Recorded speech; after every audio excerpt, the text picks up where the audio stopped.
Naniniwala ang ilang mambabatas na may kinalaman ang mga Duterte sa nangyaring Senate coup noong Lunes.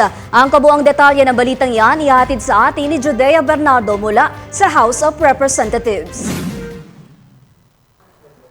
Sigurado, syempre, 'di ba? Sino ba ang pangunahing makikinabang?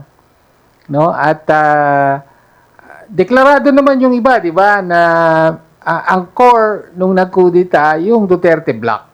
Di ba? So, malinaw na may hand. Ito ang paniniwala ni ACT Teachers Party List Representative Antonio Tino sa kaugnayan umano ng mga Duterte sa nangyaring palitan ng liderato sa Senado bago pa man umakyat ang Articles of Impeachment laban kay Vice President Sara Duterte.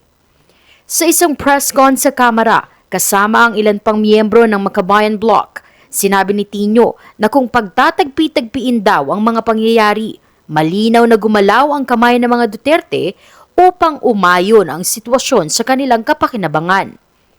Ayon kay Tino, mula ito sa maagang deklarasyon ni Vice President Sara ng kanyang intensyong tumakbo sa pagkapangulo na ang layunin umano ay sindakin ang mga politiko hanggang sa mga naging pananakot naman ng partido ng mga Duterte na PDP laban sa Kongreso na babalikan nito ang mga bobotong pabor sa impeachment.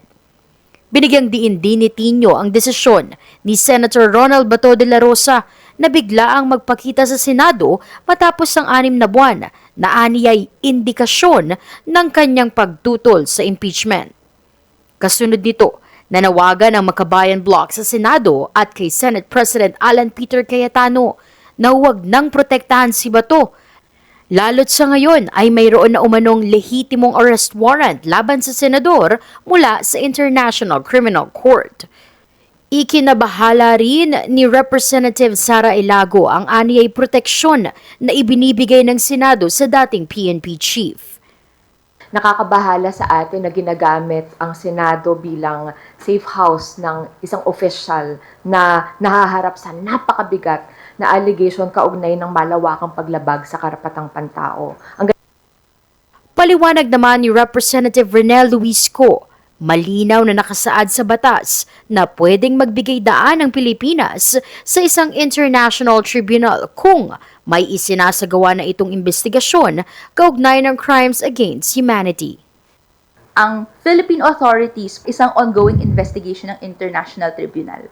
So wala pong rason kung bakit haharangan yung warrant, pag-serve nito, and even yung mga otoridad na i-enforce ito. Sa dulo, binigyang diin ng Makabayan Bloc na kung magpapatuloy ang pagsandal ni Bato sa protective custody ng Senado, posibleng maging indikasyon ito ng obstruction of justice. Mula rito sa House of Representatives, ako po si Judea Bernardo, DayTV News. Maraming salamat sa iyo, Judea Bernardo.